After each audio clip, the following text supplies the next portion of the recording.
Hello hi friends, welcome to my channel Lahari Venky creative. ఇవాళ కర్జికాయలు ఎలా తయారు చేసుకోవాలో చెప్తాను. అలాగే ఒక టిప్ కూడా చెప్పబోతున్నాను. ముందుగా కర్జికాయలను ఎలా తయారు చేసుకోవాలో చూద్దాం. ఒక 250 గ్రామ్స్ వరకు పల్లీలని ఒక 5 మినిట్స్ వరకు మీడియం ఫ్లేమ్లో వేయించుకోవాలి. ఇలా పల్లీలకు పొట్టు తీసి పక్కన పెట్టుకోవాలి.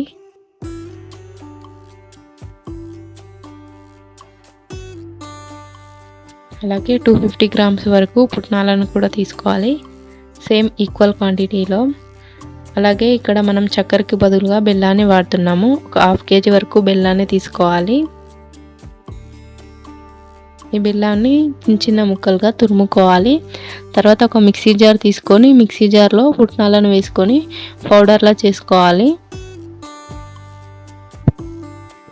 తర్వాత పల్లీలను కూడా తీసుకొని మిక్సీ పట్టుకోవాలి.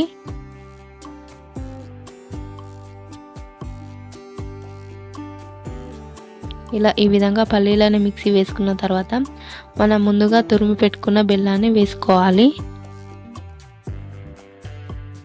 తర్వాత మనం ముందుగా మిక్సీ పట్టుకున్న పుట్నాల పొడి కూడా వేసుకోవాలి. ఇలా 3 ఇంగ్రీడియంట్స్ని ఒకేసారి వేసుకొని మిక్సీ పట్టుకోవాలి. ఇలా ఈ విధంగా మెత్తగా మిక్సీ పట్టుకోవాలి. ఇలా 3 ఇంగ్రీడియంట్స్ ఒకే దగ్గర వేసి మిక్సీ పట్టుకోవడం వల్ల ఇంగ్రీడియంట్స్ అన్నీ మంచిగా కలుస్తాయి.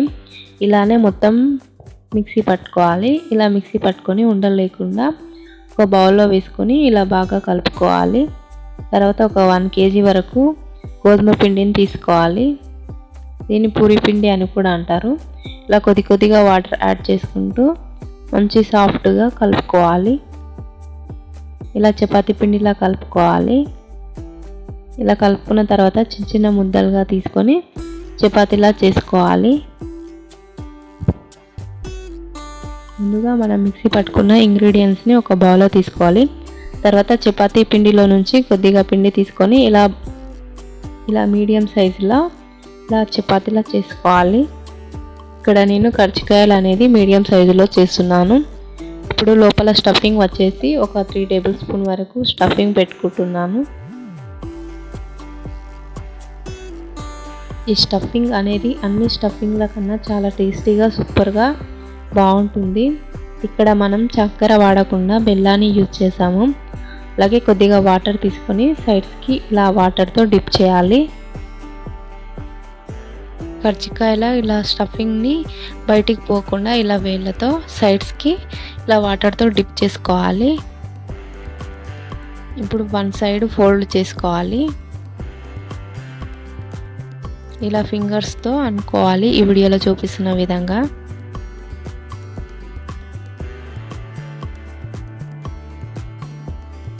తర్వాత ఇలా ఈ విధంగా కర్జికాయలు చేసుకునేది గిల్క అనేది ఉంటుంది.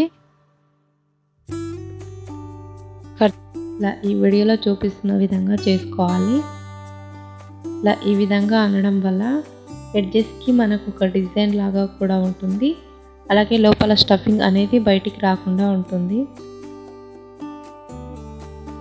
ఇలానే అన్ని కర్జికాయలను చేసుకోవాలి. నేను తీసుకున్న క్వాంటిటీలో మాకు 60 to 70 వరకు కర్జికాయలు అనేది వచ్చాయి.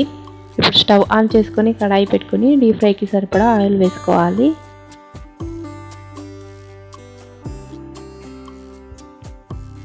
ఆయిల్ అనేది కొద్దిగా హీట్ అయిన తర్వాత మనం ముందుగా రెడీ చేసి పెట్టుకున్న ఈ కర్జికాయలను వేసుకోవాలి.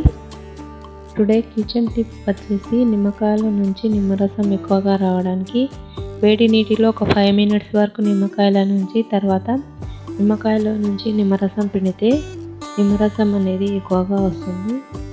ఇలా ఈ విధంగా అన్నీ వేసుకోవాలి.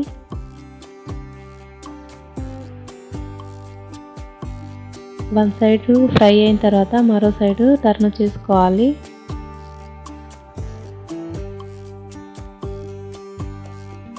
కర్జికాయలకు సైడ్స్కి వాటర్తో అలా డిప్ చేయడం వల్ల మనకు ఆయిల్ అసలు స్టఫింగ్ అనేది ఊడకుండా ఉంటుంది.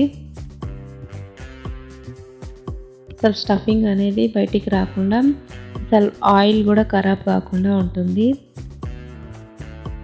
ఇలానే అన్ని కర్జికాయలను ఫ్రై చేసుకోవాలి. ఇలా ఈ క్వాంటిటీలో చేసుకుంటే 60 to 70 వరకు కర్జికాయలు అయ్యాయి మాకు. కర్జికాయలో ఈ విధంగా స్టఫింగ్ అనేది ఈ ఇంగ్రీడియంట్స్తో చేసుకుంటే చాలా బాగుంటుంది. Thank you for watching this channel. Please subscribe my channel.